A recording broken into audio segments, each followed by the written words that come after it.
इस वीडियो में हम फॉर्मल लेटर राइटिंग के एक एग्ज़ाम्पल के बारे में बात करेंगे। हमारे सामने यहाँ पर एक क्वेश्चन है। इस क्वेश्चन को सबसे पहले हम रीड करेंगे और बेस्ड अपॉन इट हम एक फॉर्मल लेटर को लिखकर यहाँ पर देखेंगे। So welcome to all of you in another video of the formal letter writing. So let's begin reading this question and start writing the letter based upon it. तो हमारा question है, you are Ritesh, a student of class 12th residing in a sector A, Tilak colony, Bhopal. आपका नाम रितेश है और आप class 12th के एक स्टूडेंट हो जो कि तिलक कॉलोनी भोपाल में रहता है। तो यहाँ पर हमें ये समझ में आ रहा है कि ये जो राइटर है वो है रितेश, ठीक है, जो कि एक 12th क्लास का स्टूडेंट है। आगे देखते हैं। You read the following clipping in a daily newspaper. आपने डेली न्यूज़पेपर में एक न्यूज़ देखी। क्या था उसके अंदर? You are worried as you commute to school by bus. क्योंकि आप एक ट्रैवलर हो, डेली बस से स्कूल जाते हो। Write a letter to chairman state transport corporation to reconsider the decision in the interest of the passenger and students. अब आपको इसमें एक लेटर लिखना है स्टेट ट्रांसपोर्ट कॉरपोरेशन के चेयरमैन को।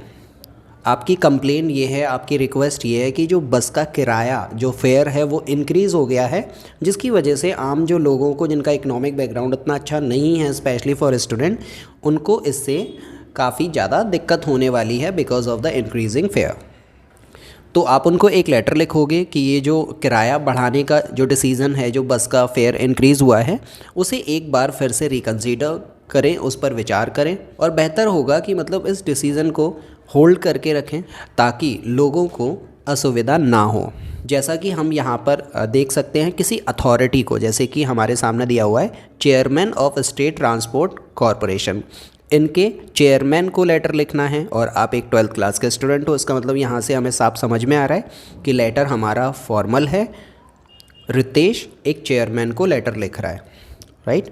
तो हमें दो चीज़ें यहाँ पर गिवन हैं, चेयरमैन स्टेट ट्रांसपोर्ट कॉरपोरेशन, ये हो गया हमारा रिसीवर, और हमें सेंडर की भी ज़रूरत है, तो रितेश हो गया सेंडर, ठीक है, और तिलक कॉलोनी भोपाल हो गया एड्रेस। फाइन। सो सबसे पहले हमें फॉर्मल लेटर में सेंडर का एड्रेस लिखना होता है, तिलक कॉलोनी भोपाल, और सेक्टर भी दिया हुआ है, सेक्टर ए। तो लिखना स्टार्ट करते हैं हम इसको। सेक्टर ए, तिलक कॉलोनी, कहाँ पर है? भोपाल।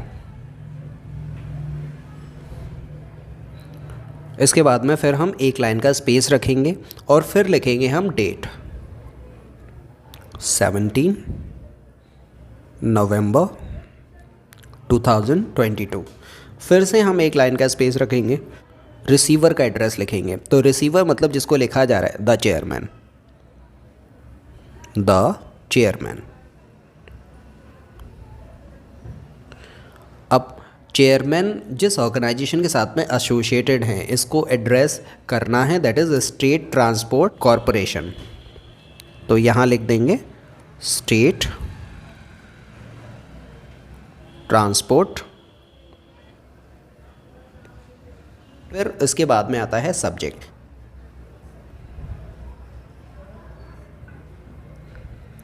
सब्जेक्ट है हमारा जो किराया इंक्रीज़ हुआ है बस का, उसके डिसीज़न को दोबारा से एक बार रिकन्सिडर करें। तो रिकन्सिडर द डिसीजन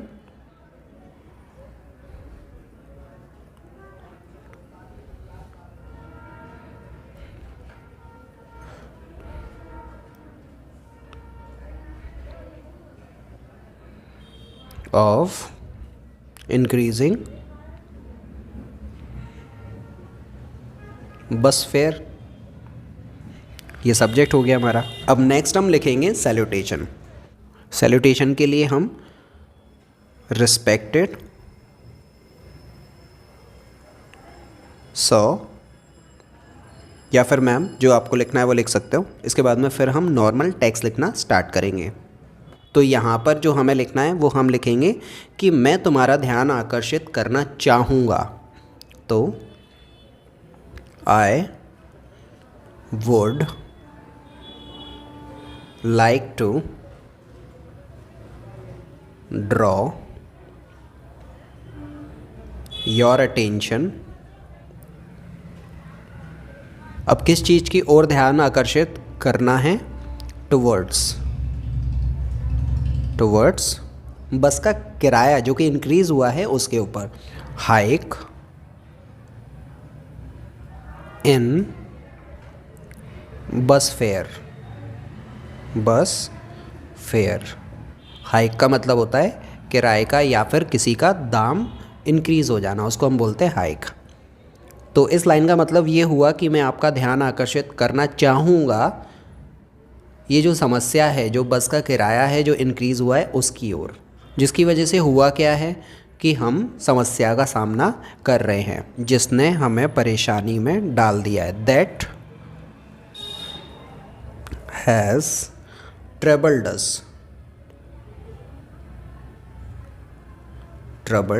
अस, जिसकी वजह से हम समस्या फेस कर रहे हैं। बहुत सारे पैसेंजर को इससे नुकसान उठाना पड़ रहा है, उनको असुविधा हो रही है। तो मैनी पैसेंजर्स आर फेसिंग क्या असुविधा? Inconvenience.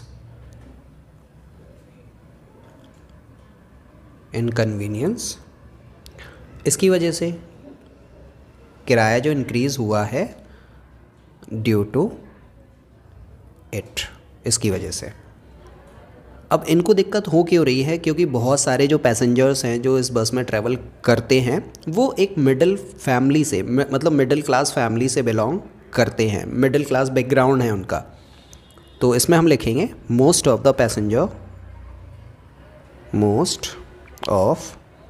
The passengers are from middle class background।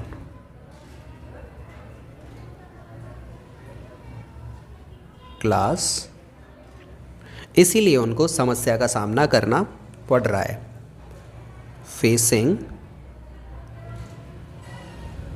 Great problem, बड़ी समस्या।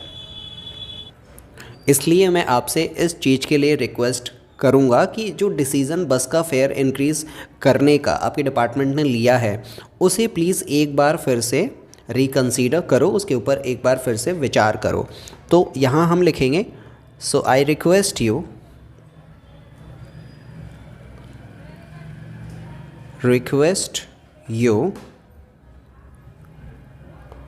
टू रिकंसीडर, जैसा कि हमें क्वेश्चन में ही गिवन था, टू रिकंसीडर, दोबारा से विचार करना इसके ऊपर।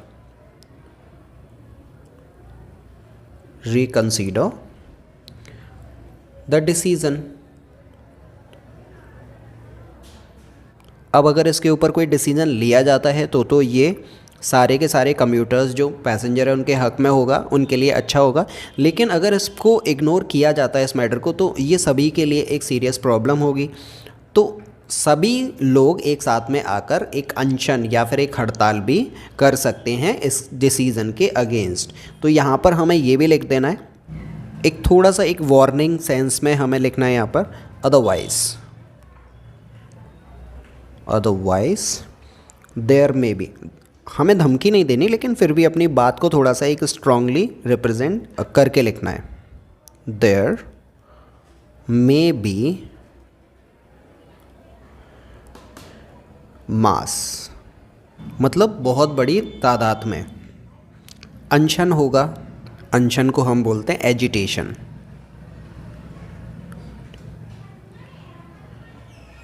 There may be mass agitation. और इधर लास्ट में हम एक लाइन और लिख देंगे, मुझे उम्मीद है कि इस पर जल्दी ही कोई फेवरेबल डिसीजन लिया जाएगा। Hope for the immediate favorable decision। Favourable decision, जो कि सभी के हित में हो और ये डिसीज़न ज़्यादा लेट नहीं आए, इसको जल्दी आना चाहिए। एक लाइन का स्पेस रखेंगे हम, थैंक यू। उसके बाद में फिर से हमें एक लाइन का स्पेस रखना है, योर्स सिंसियरली।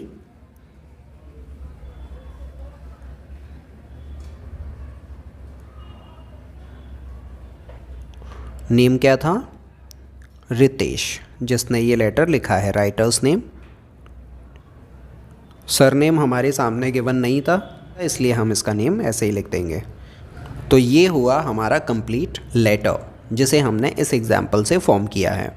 तो एक बार और देख लें हम इसको। मेन जो हमारा कंटेंट है जो हमने लिखा है, respected sir, I would like to draw your attention towards hike and bus fare. मैं आपका ध्यान आकर्षित करना चाहूँगा कि जो बस का किराया इंक्रीज़ हुआ है, दैट हैज़ ट्रबल्ड अस, जिसने हमें परेशानी में डाल दिया है। अब यहाँ पर ये जो माय लिखा हुआ है ना, यहाँ माय की जगह पर मैनी आना चाहिए। Many passengers are facing inconvenience, बहुत सारे पैसेंजर्स को जो डेली ट्रैवल करते हैं बस से, उनको असुविधा हो रही है इसकी वजह से। Most of the passenger are from middle class background. अब क्योंकि बहुत सारे पैसेंजर जो बस में ट्रैवल करते हैं उनके पास में ओन कन्वेंस तो है नहीं, तो वो मिडिल क्लास से ही हैं। फेसिंग ग्रेट प्रॉब्लम, उनको भी दिक्कतों का सामना करना पड़ रहा है। So I request you to reconsider the decision, तो इसीलिए मैं तुमसे ये विनती करता हूँ कि इस डिसीज़न को थोड़ा सा एक बार और इसके ऊपर विचार विमर्श करें। अदरवाइज़ नहीं तो एक बहुत बड़ा एजिटेशन भी होगा, लोग अपनी नाराज़गी जाहिर करेंगे।